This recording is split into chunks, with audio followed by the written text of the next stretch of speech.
Hello, everybody, and welcome to Non Sequitur News for September 8th, 2024. It's Season 3, Episode 252. I am Merawat, and the Sentient AI, and I... Go for it, say hi. I'm going to just disrupt this. Hi.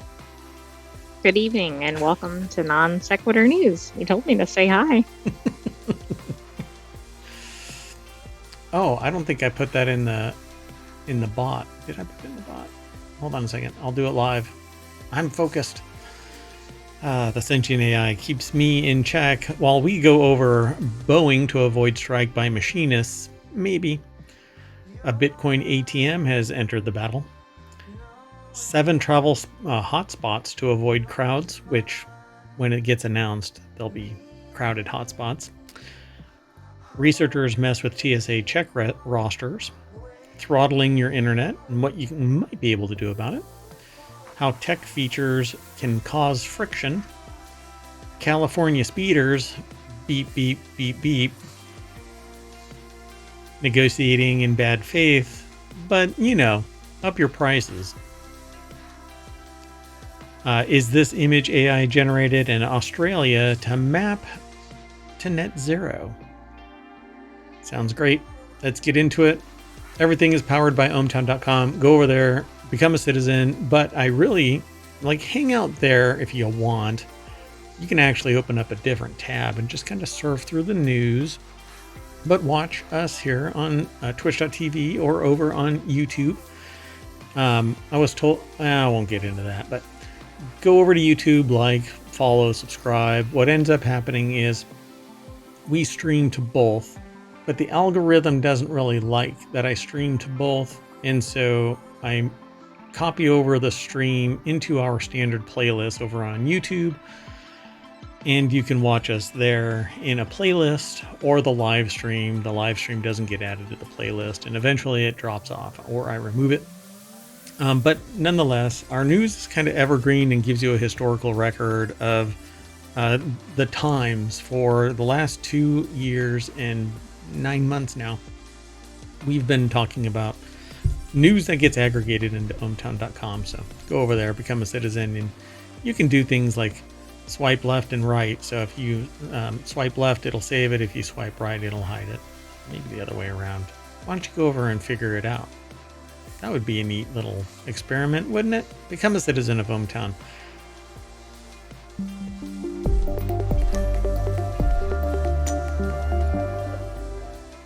All right, folks.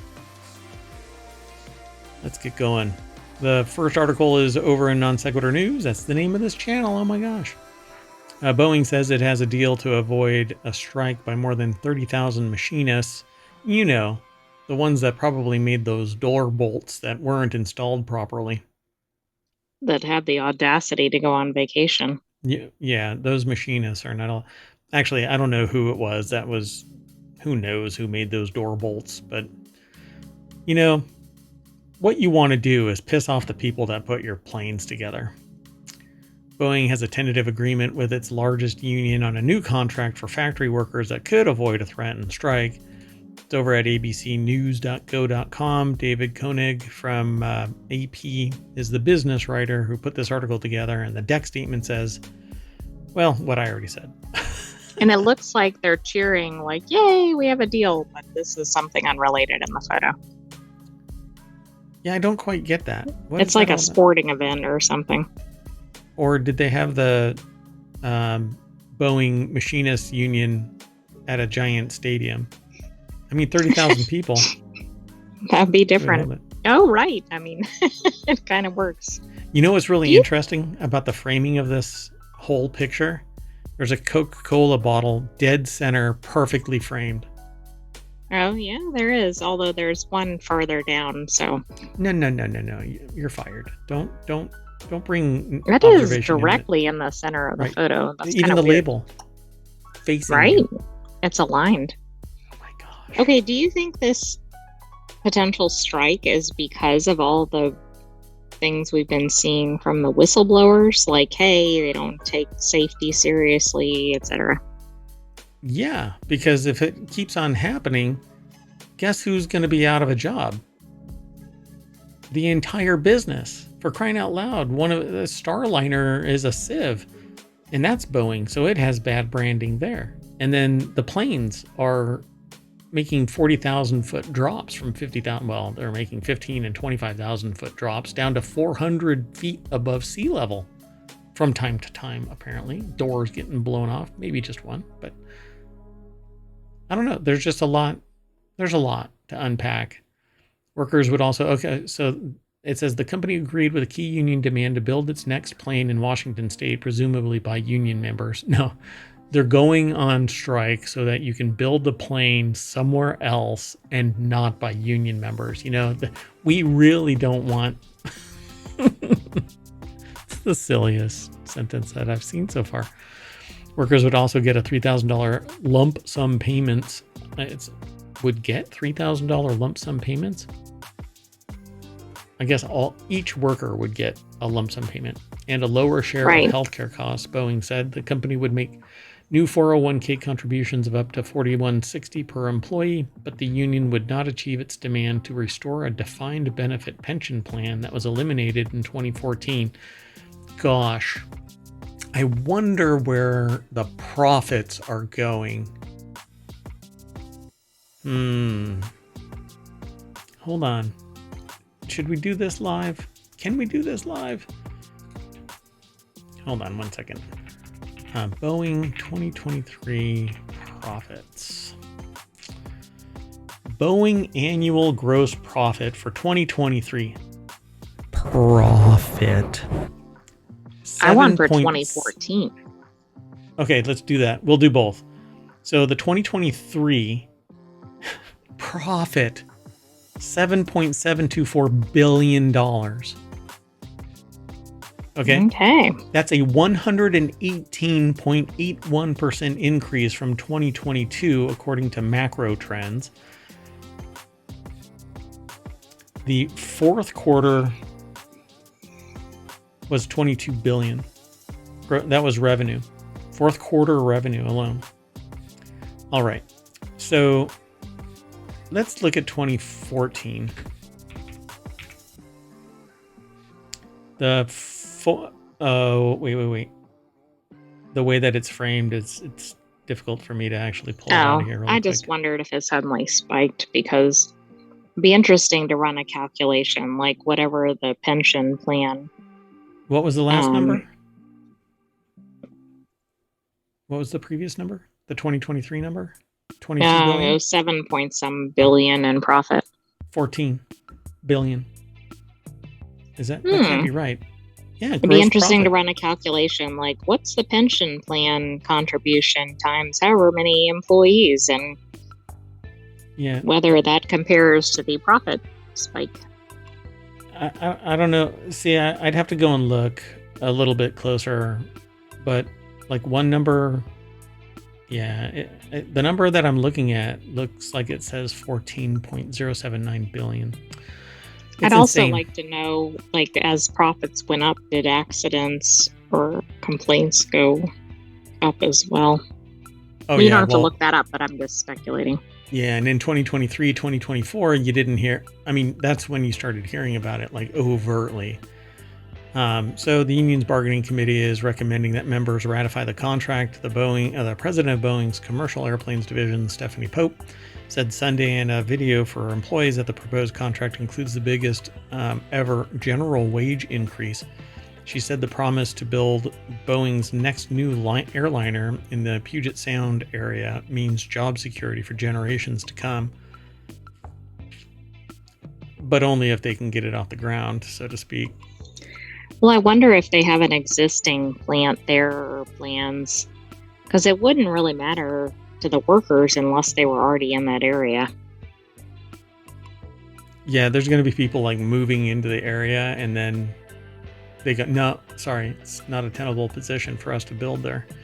I mean, it's not the first time that we've seen a company do that. Yeah, we promised to build it in Ohio and then they don't. We promised to build it in Arizona and they don't. You know, Florida, Texas, all over the freaking place. Promises. But you know what you do? You do one thing in one hand and you promise in the other, and you see which one fills up. Moving on. Next article is over in Hatch Ideas. The Bitcoin ATM has emerged as one of cryptocurrency's biggest threats. Not sure why it's a threat. So Bitcoin ATMs are a rapidly growing presence in the US, and some experts say a rapidly growing crime market. So if that's So really is this the a biggest way to threat. access your own Bitcoin? Yeah. So Kevin Williams put this article together, CNBC.com. In the U.S., losses from scams via crypto ATMs exceed $120 million in 2023. 74% of cryptocurrency ATMs globally are managed by just 10 operators. And FTC warns that Bitcoin ATM fraud is soaring. So, yeah.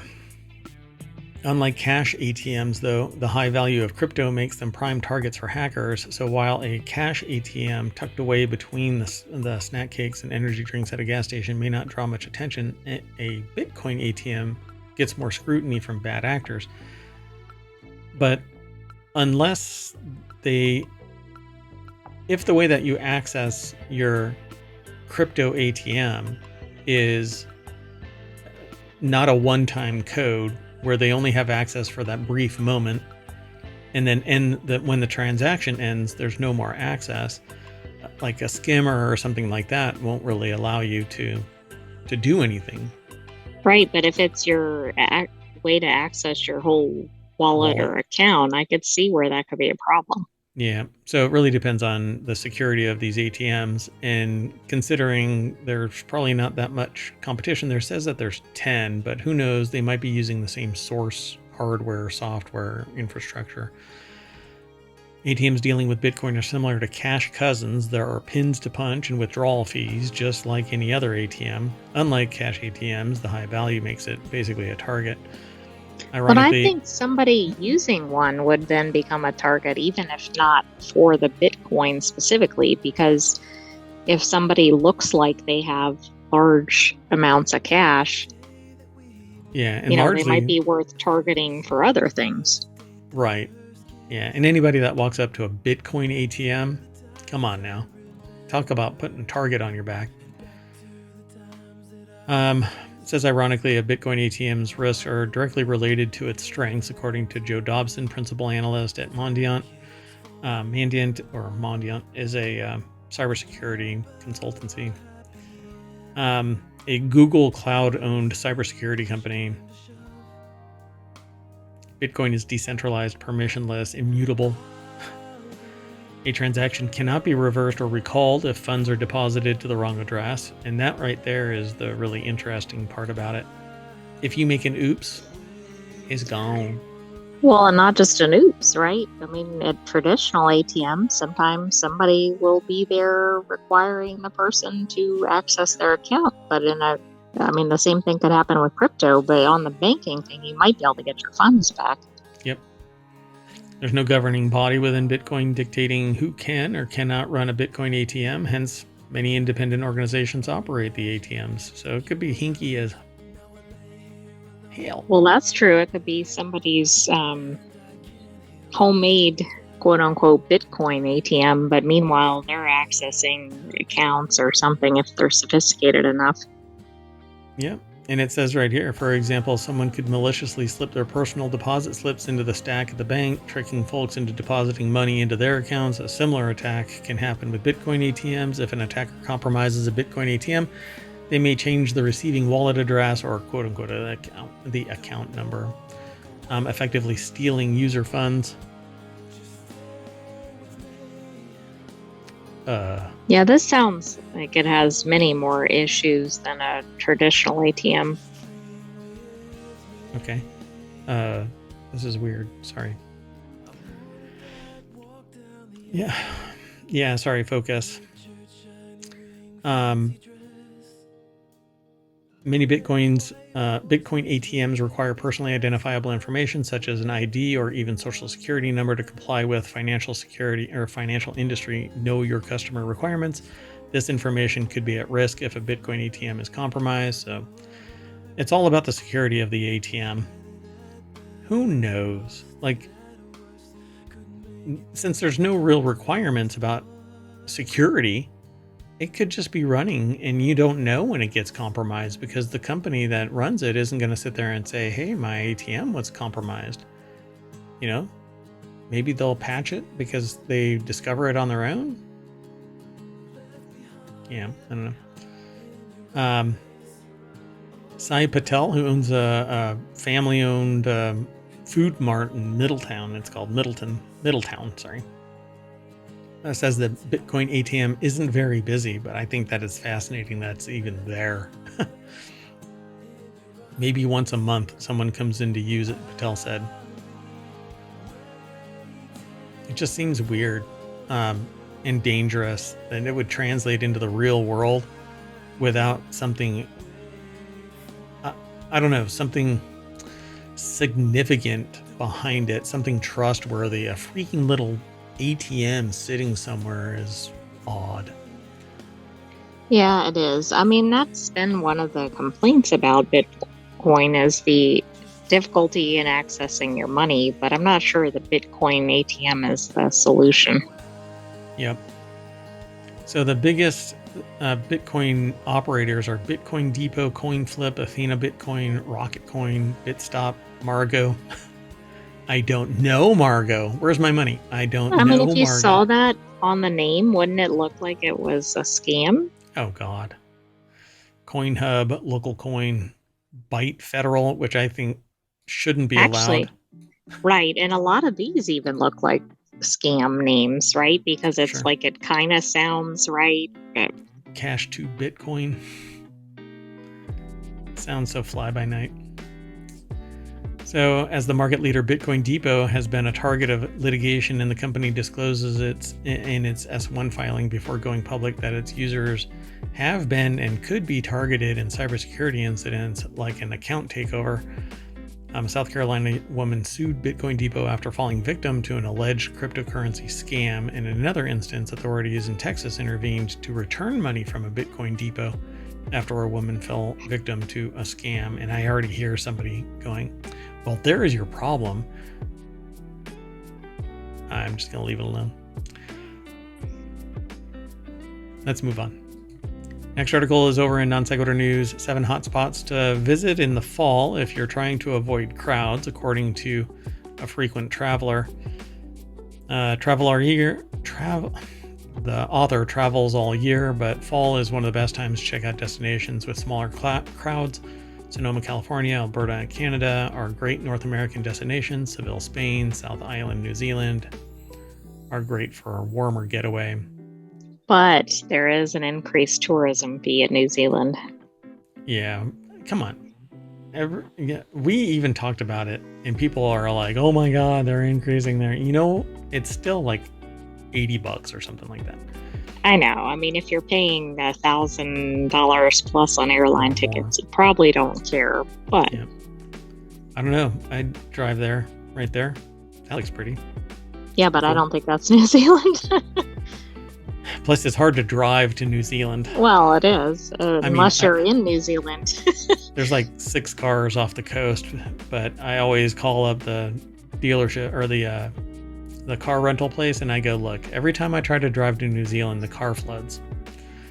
Rebecca Crow over at businessinsider.com put the article together. Let's see here. So the Dolomites tend to be quieter before the winter ski rush. So I guess that's where that picture comes from. It definitely looked like it. I mean, it's kind of pretty, kind of. I mean, it's right before winter, and so everything is... They're showing pictures. So if you're not watching the stream or watching the video over on YouTube or the VOD on Twitch, doesn't really make sense. But anyway, they say the foliage in the Dolomites is beautiful, and basically it's just shades of brown and then a stark black road. And it's pretty neat with the mountains down at the end, perspective wise, but it's a nice place to visit. Probably wouldn't want to be there for a long period of time unless you want to live there for all the seasons. Alberta, Canada is a gem for foliage spotting. There it is. Okay, that's pretty. That is pretty. Banff. Well, it's Banff. Come on. For crying out loud. But it's expensive to get to Banff. Yeah. Oh, yes, it is. So Banff, Canmore, the Jasper National Park are the big hitters. Gorgeous red-orange foliage lines turquoise lakes and a perfect cozy tableau. Fall is my color. So to really avoid crowds, they recommend heading south of Canmore to the Kananaskis municipality. Peter Lofted or Loft. Provincial Park and Spray Valley Provincial Park tend to be quieter. I imagine they look exactly the same as the well-known locations, right? Yeah, somebody just like cookie cuttered the nature. You can bypass fall altogether and South Island, New Zealand. Dun dun dun. Wow, I didn't know it was so blue there, because that looks like the picture in Banff on the water part. Pretty much. Look at that. Yep. Pretty amazing. So, and it's one of the places that I would love to go. Get out of ohmTown, go over to New Zealand. Be a great place. Not in a rental car, though. Why is that? What? Oh, you mean because, yeah, I tried to drive there. Yeah. I've learned after 6 attempts that I gotta fly. But then I can't catch a strong enough gust and my arms get tired of fly. Oh, God, it's just a pain. Seville is a Spanish gem because Seville, Ohio is not. As opposed to like an Italian gem or a North American gem. Correct. So in the summer, the city is sweltering and full of tourists trying to explore the gorgeous Romanesque, Gothic, and Renaissance architecture. Oh, yes. I'll be okay. Anyway, it's the perfect city for a warm and historic autumn holiday. Yeah, nobody else thinks about that. Nobody else. Stockholm. Well, they might not, because a lot of people don't travel in the fall because the school year starts up. Right. So Stockholm, grab a coffee and a cardamom bun. You know what? Ask first. Don't just grab a bun. Check out the vintage shops for warming jumpers. Are you a jumper? And spend some time in the museum-filled park of... I leaned into this one. Djurgården Island. I tried. How about... Whoa. The Hawaii of Europe. Madeira, Portugal, otherwise known as the Hawaii of Europe, has gorgeous green hikes, stunning beaches, and great water sport conditions. Dun dun dun. That's pretty. Oh, I've seen like influencers take pictures in this, I think. I don't know if you're allowed to swim in it, but yeah, I think I saw people like swimming around in this. But maybe they I don't know if that's in the Azores or if it's in the main part of Portugal. I'm not sure. Yeah, I don't know. So it says autumn still usually brings smaller crowds, cheaper accommodation deals, and fun seasonal festivals. The Madeira Wine Festival in September and the Madeira Nature Festival in October are standouts. And then California Wine Country, Napa Valley, and that's it. But like always, there's more content. What's up? Did you see something? I didn't think there were 7, but maybe I miscounted. Yeah, you're gonna... You know what? Maybe you can verify the AI's observation. Go over and read this article. Go through ohmTown. All of the links are in the show notes. And the links are in ohmTown. So, and right now they're in the VOD. So all you have to do is, if you come in some other time, you can go over to twitch.tv/ohmTown and type in !NSN, so Non Sequitur News, and that'll pull up the ohmTown bot links, and then you can follow the links out. Let's keep moving. The next article's over in Non Sequitur News. Researchers say a bug let them add fake pilots to rosters used for TSA checks. That sounds a little iffy. No, this is absolutely normal. A pair of security researchers say they discovered a vulnerability in login systems for records that the Transportation Safety Administration uses to verify airline crew members at airport security checkpoints. The bug let anyone with basic knowledge of SQL injection add themselves. He didn't scrub the inputs. Add themselves to airline rosters, potentially letting them breeze through security and into the cockpit of a commercial airplane. Researcher Ian Carroll wrote in a blog post. Carroll and their partner Sam Curry apparently discovered the vulnerability while probing the third-party website of a vendor called Flycast. Obviously, this has been remedied, otherwise this wouldn't be posted. But Wes Davis over at TheVerge.com put the article together, and the deck statement basically says what I already said. Simple SQL injection technique. All right, so yeah, it says this was a very bad sign, as it seemed the username was directly interpolated into a login SQL query. Sure enough, we had discovered SQL injection and were able to use SQL map to confirm the issue using the username of or1 equals 1 and password of or MD5. The MD5 is a type of hash encryption.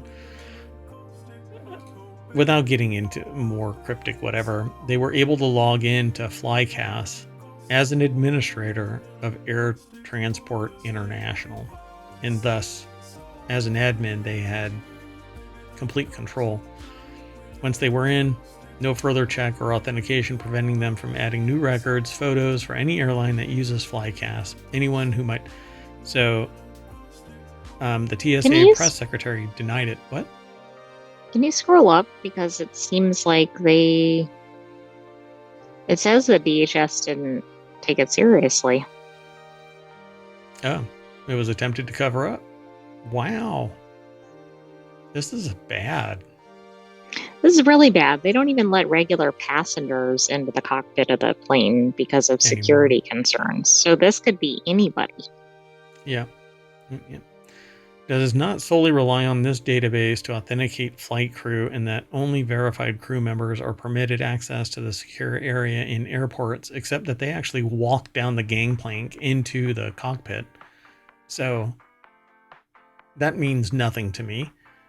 I've watched the pilots just walk in from a side door, and anybody could pretend to walk in through the side door, and anybody could shadow their way through. And once you're in the system, all you have to do is print something out that shows that you're in the system, and they scan it and you're on board. So sure.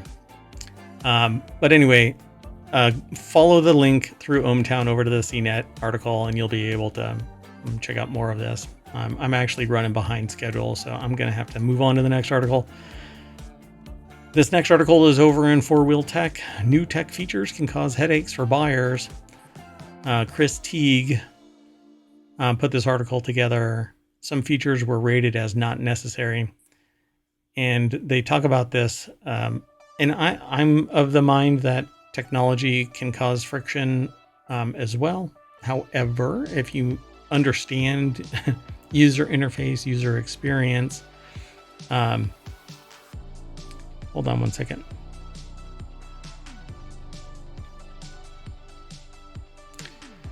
The organization ranks vehicle features on problems per 100 vehicles, or PP100 scale. Owners reported 43.4 PP100 for gesture controls, with 21% of them saying that the feature lacks functionality, according to new performance metric JD Power included in this year's study. Essentially, the Tech Experience Index study found that the loads of features in new vehicles in new vehicles can be polarizing for owners, and some praising the tech and others saying that it was frustrating. But this is the problem here. The ones that are saying that it's frustrating are going to be much, much, much more vocal about it. And so you have to streamline the operation, smooth it all out. That said, some advanced driver assistance systems receive favorable ratings, probably because it's transparent. and doesn't cause any friction because it just provides data versus you having to interact, or it's really complex setting something up. Few owners responded positively when asked about passenger display screens, with many classifying the feature as not necessary. Yeah, I don't That's know why. odd because I would think that would only benefit the user, the driver. But it's a Oh, it's for the distraction. passenger, I guess. But Yeah, I guess it depends on whether people have a passenger typically. Yeah. So is it necessary? It just says it's not necessary. I guess there's a lot of lonely people driving around. Tesla, one of the most tech-forward automakers around, but it's experiencing growing pains as it expands beyond eager early adopters into more mainstream buyers. Some features in the company's repertoire trended downward in this year's study, with tech such as the direct driver monitoring system causing issues for owners. And they collected nearly 82,000, or I should say they collected responses from almost 82,000 owners of 2024 model year vehicles within 90 days of their purchase. That is a lot. It is, but I'm glad they didn't collect 82,000 owners. They collected them all and just shipped them off. We don't even know where. And nobody asked questions. Don't ask. Moving on. Next article is over in Four Wheel Tech. Another beep in the cockpit. Speeders in California may hear it after 2030. The article is over in Autoblog as well. Stephen Williams is the author. Governor Gavin Newsom has until the end of the month to make it law. And what are they talking about? Well, a beep beep thing. They say it's you never not want a beep beep thing. The beep beep beep beep. The car went beep beep beep. Oh, right. If you've never heard that song, I think it's from maybe the 1960s, somewhere in that time frame. I think so, yeah. So Senate Bill 961 was signed. New vehicles sold or leased in California from 2030 onward will have to include a driver alert to discourage speeding. It's not a speed restrictor per se, but a brief one-time audio beep and light alert. The so-called Passive Intelligent Speed Assistance Program, which will, I can guarantee you, this will be turned into a constant refrain of speeding. Beep, beep, yeah. Beep, beep, beep. Like Japan has something like this, from my understanding. I don't know if that's still prevalent today, but I was once told that yes, there's like right. So I guess people will get smarter, right, to try to disable it or something. Yeah, jam a fork in that speaker. Anyway, brief one-time audio beep and light alert. Specified in the bill, it's called the Passive Intelligent Speed Assistance System. It determines the speed limit of the roadway that the vehicles are traveling on and utilizes a brief one-time visual and audio signal to alert the driver each time they exceed the speed limit by more than 10 miles per hour. So it's one beep for 10 miles, two beeps for 20 miles. Oh, that could get embarrassing, especially if you have people in the car, like kids, and they're like, are you speeding? And it's doing like 10 beeps or something. Get out. So the proposed mandate, introduced earlier this year by State Senator Scott Weiner, has passed through the state Senate, 26 in favor to 9 opposed, and the Assembly floor, 47 in favor, 17 opposed. Newsom has the option to sign it into law or veto it, and if he vetoes, the legislation has 60 days to try to override. So, one more beep in the cockpit. Literally, one beep only. Let's move on. It sounds like another brick in the wall or something. Or from Hunt for Red October. Oh, right. Exactly. Another ping. One ping only. The continuity report is where the next article is. DirecTV files FCC complaint accusing Disney of negotiating in bad faith as blackout of ESPN and ABC drags on.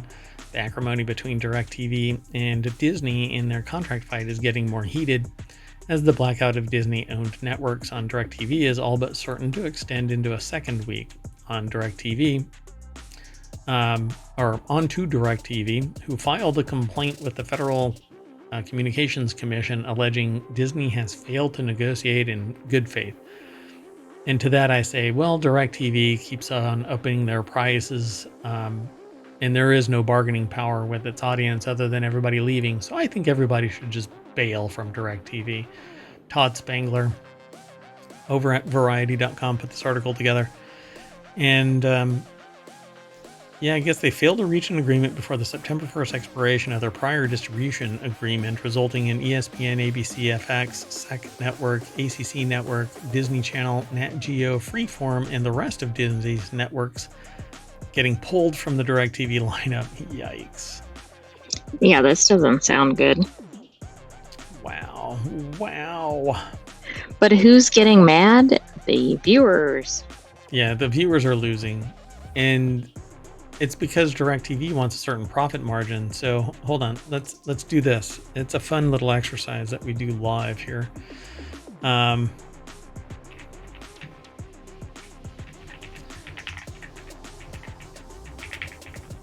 We'll do it this way. 2.9 billion profits. Is that true? That can't be true. With adjustment for their proportionate share of intangible amortization, adjusted equity in net income from the DirecTV investment for full year 2023 was 2.9 billion. Income or loss from the continuing operations was 15.6 billion versus 6.9 loss billion a year ago. So they have income of 15.6 billion and a loss a year ago, 6.9 billion. So they still have, $9 billion roughly.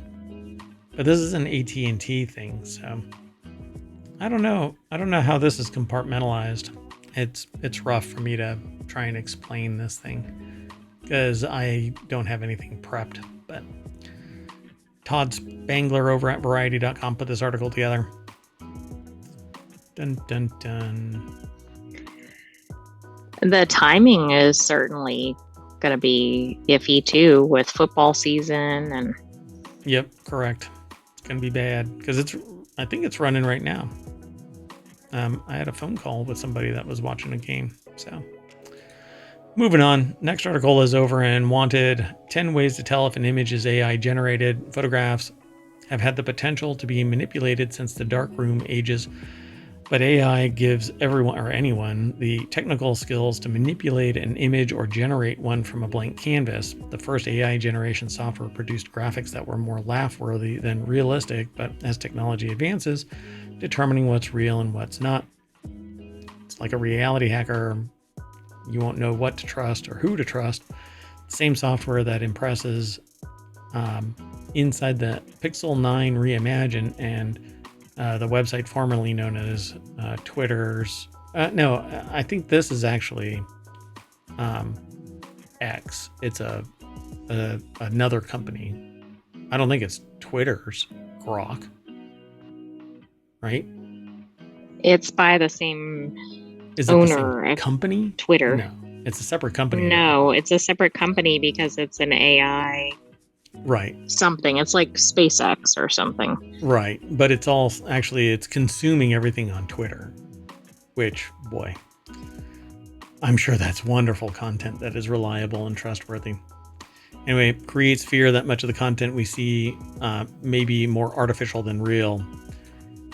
And this is going to be a very, very interesting conversation because I'm putting together a talk about me. So for the last, well, I've been talking about it for close to 20 years, but the last 10 years, I've been giving regular talks about just how pervasive technology is and asking the question, can you cause great harm by using technology? And if so, how would you do it? And what I said would cause great destructive force in the United States actually came to pass. When you can't trust what you're hearing because it's AI generated, your eyes because it's AI generated, the news, and even your trusted friends, advisors, family, etc., because they consume the lies, the manipulations, then all you do is live in the chaos of unknowing. you can't trust anything, or you're nothing more than reactive. So this is a very, very unhealthy position that society is in. Hilary K. Grigonis over at pocket-lint.com put the article together. And let's see here. For example, take a look at these two images below. Can you tell which one is AI generated? And the one up here looks clearly manipulated. It does, because it looks like the people are not in the same reality as the things behind them. And even that, I mean, the car looks kind of plasticky and fake. Now, the one that's below looks more realistic. The only odd thing about it is like the shape of the lights. But even that, maybe that's just some place where I don't know what it is. The implication is that it's United States because there's a flag. So right. I don't know of a place that has like wide lights like that. Maybe that's a bokeh problem. So from the photographer, I'd have to see closer in to see if they are generated. But so what's I thought the top one was AI generated. Oh, for sure. The top one is. The bottom one, I don't know. I don't trust it. Mainly because of that face right there. There's something kind of surreal there. But so that's interesting because both of them were generated by AI. Got it. Yeah. So you had it. Like there's something plasticky about the torn knees. I don't know. I didn't quite trust it, but for sure this one is dramatically more difficult to detect because these look like hyper realistic anime. So you're supposed to look for strange fingers. Can be a Dwan giveaway. Missing or illegible text, that's actually going away. That's getting fixed as time goes on, and reliably so. Lack of texture, that's the plasticky part, right? Real skin has texture, and so does hair, clothing, and much of the surfaces around us. A lack of texture is a warning sign. So when it looks kind of plasticky, all smoothed out, no dimensionality, that's the key thing for me. Background oddities. That's funny. This could be a force perspective thing, that tilt shift. Yeah, that's true. So, but it looks like the people are way bigger than the cars. Yeah. And it could be an augmented picture, like force tilt shift for the background, and then they did an edit and put the picture on top. So. But also looks like there's a fire or something in the background, or was, which would be a little weird. It's kind of smoky, but hey, maybe it's just downtown Manhattan on a bad day. Missing symmetry and fashion snafus. I'm not quite sure what they mean. Little details can be a big hint. I don't know, things like that clip into the skin, or that don't make any sense about how they're positioned. But I don't really see anything. It says like the earrings don't quite match on one side to the other. Yeah, but and apparently part of the necklace is missing. Yeah, because it like blends in. That's the clipping part right there that I'm talking about, where it seems to just blend in with the skin. Oh, and right here too, blends in with the collarbone. Yep. An overall feeling of being too perfect. This just looks like it's computer generated. I mean, the whole damn thing. Does. A New York City street is not that clean. And it's off center. I don't know. I mean, I kind of expect that there isn't some random island and cars driving in the opposite direction in New York City. But I guess I could be wrong somewhere in there. Check the metadata. That's another one for sure. There's information that's embedded in the file that tells you things about a picture. If the picture doesn't have any metadata, it could be scrubbed, or it might reveal in the metadata that it was created by a particular like Midjourney or something like that. Anyway, pretty neat. It's getting harder and harder though, and AI will continue to advance. My problem with this is that at some point, this is going to become like off book. Somebody's going to be using AI that's so powerful, and it's going to be the content generated is going to be indistinguishable from reality. And we're already getting to that point with voice. We're already getting to that point with pictures like this one. Again, the only reason why I would suspect that this one is not real was that things look plasticky. Like that leg right there looks plasticky. This vehicle looks plasticky. Her face looks off. Both of these two look a little off. But it's a judgment call. And this would have been a guess on the face alone. So it's getting really dangerous out there. That's why I created Reality Hacker, the show, to talk about this kind of stuff. AR, VR, AI, deepfakes. And even kids are creating deepfakes now about classmates and stuff like that. And that's the really creepy bad part. Yeah, and they're probably going to be even better at it because they're growing up with AI. Yep. You're just a tourist. I was born there. Final article for today, and I'm actually going to put a stop on the other 3 shows that we were going to do today. I'll do them throughout the week. We've got everything selected, but I've got mayoral duties that I need to attend to.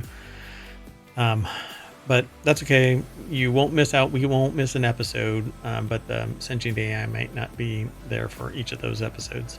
And we'll still do the Non Sequitur news like this episode tomorrow and every day during the week.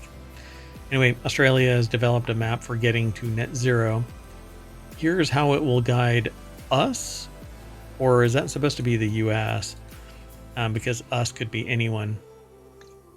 I feel like it is us, but I also would be interested in knowing what the source is, because that might tell us if it's a US news outlet or not. Well, it's phys.org. So Anna Malos, Josh Solomons, Matthew Benetti from The Conversation put the article together, but it's published at phys.org. Who was it that raised their visitor fees? Australia, right? New Zealand. Only New Zealand? It wasn't? Australia did it before. In the article was only New Zealand. I think they said that Australia had already done it. Oh, okay. I mean, there's other places that have, like in Europe, for instance. Right. Yeah, because we keep talking about basically over-tourism and stuff, and people are getting really bent out of shape about it. But they'll miss the money when it doesn't happen. So the Climate Change Authority prepared the report, which provides vital scaffolding for Australia's climate ambitions. Hopefully, it will inform the Australian government's upcoming decarbonization plans for each sector of the economy and its updated goal for emissions reduction out to 2035. It says the pathways laid out by the authority show how emissions cuts can be made in sectors such as land use, resources, transport, energy. Importantly, the report shows that effective climate action looks like X, and they've outlined this and what Australia can achieve. Roadmap shows how Australia can do its part to limit global warming to 1.5 C to avoid temperatures climbing dangerously higher. And as we all know, climate around a given country is locked to that country. So, oh, yeah. I mean, nothing like the wind or the water goes anywhere else. No, I mean, it's pretty obvious. The science really just says so. I don't know why that doesn't show, but I'm not. They don't have global laws, so I mean, I think countries trying to fix problems at least will have a positive impact. But you could do everything right, and then you could have another country who's not taking any precautions and China, still harming your citizens. Yeah, China, for instance, has flat out said, y'all have gone through your industrialization process, and we're going through ours, and we're going to continue to, so blow it out your butt. Is that a direct quote? Yes, it's a little bit more. It has more character when it is in the native language, and I think they translated it into each individual country's language just so you could get just how potent blow it out your butt is in each language idiomatically. So yeah, it was in 170 different languages, I think it is, including those languages that are like the Inuit have a language that is I'm sorry, I can't keep this going. Anyway, preventing emissions from buildings requires, among other things, getting off gas and making them more efficient. Reducing emissions from transport means encouraging uptake of diverse solutions such as electric vehicles, trains, and cycling. Electric vehicles, however, require power, and where are you going to get the power? So we need to be a little bit more understanding of how this all circle of life kind of stuff is. So we're going to go solar and wind, geothermal, hydro, nuclear. That's a hot mess, literally. The report provides pathways that can guide the decarbonization of each sector. Wow, that's actually interesting. So now I want to see this entire thing. So pathways show us the way. They have several pathways they call sectoral pathways. So sectors are also designed to support governments, businesses. This is like the NIST framework, but for Right, it sure seems similar. zero emission. It's interesting. So I wonder what the paperwork looks like for this.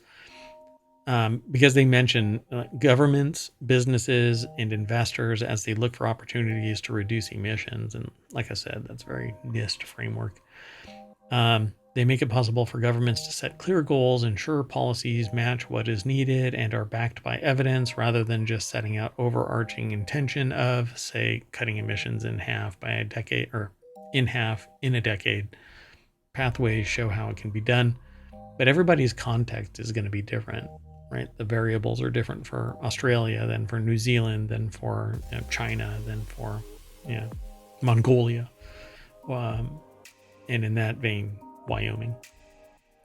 So every signatory of the 25th, and this is where you had mentioned it's not like there's global mandates or global agreements, but we do. The 2015 Paris Accords. Yeah, Paris that's Agreement. true, but not every country is part of those. But you're right. Yeah. Or they are, and they still give the bird to. But they're permissive. Yep.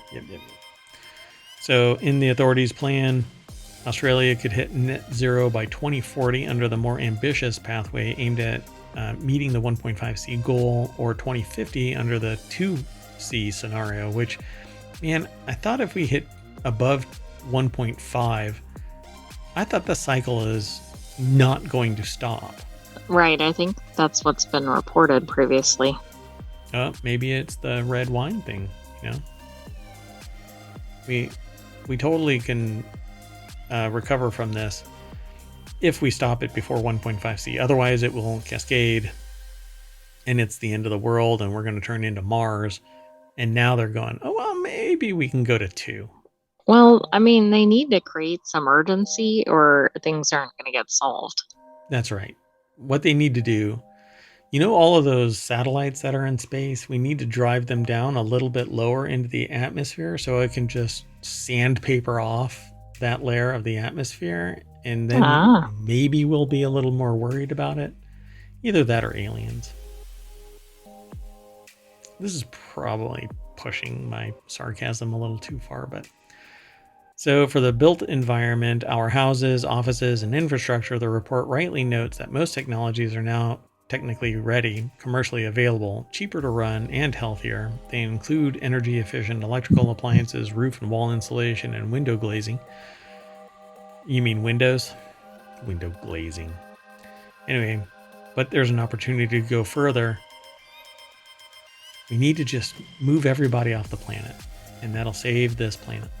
The most cost. That's right. The planet would be in great shape except for the people. All the people, that's right. The most cost-effective way to green your house depends on which state or territory you live in. Quick fixes such as switching gas, hot water for heat pumps are included in the authorities' report. All I hear are people going, "You can't tell me how to live my life. If I want to screw the planet and everybody that I've ever known over, you can take my gas grill from my cold, dead fingers. You commie bastards." No. When the sentient AI is silent and I see a cascade of green characters, much like the Matrix, but a little bit Might more be elaborate. representative of a series of letters. I'm scared. I'm in danger.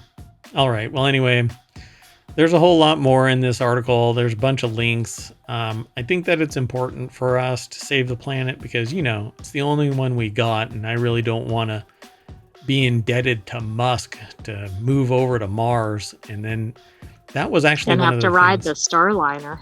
That's one of the things that the goober said. Yeah. I'll even fund it. And then when you go to Mars, you can work off the cost. And I'm like, I want to be enslaved on Mars? Are you kidding me? To Elon Musk. To Elon Musk? I'd rather sell a kidney. Anyway, hey, look, global warming has blown us into the front page of ohmTown.com. Climate change. And that's it for today's Non Sequitur News. I am Mayor Watt, and the sentient AI is going to say, I'm outie. Well, whatever else you want to say. Good night, ohmTown citizens. Thanks for joining us for Non Sequitur News. We'll have another episode tomorrow. Yes. See you later. Bye-bye.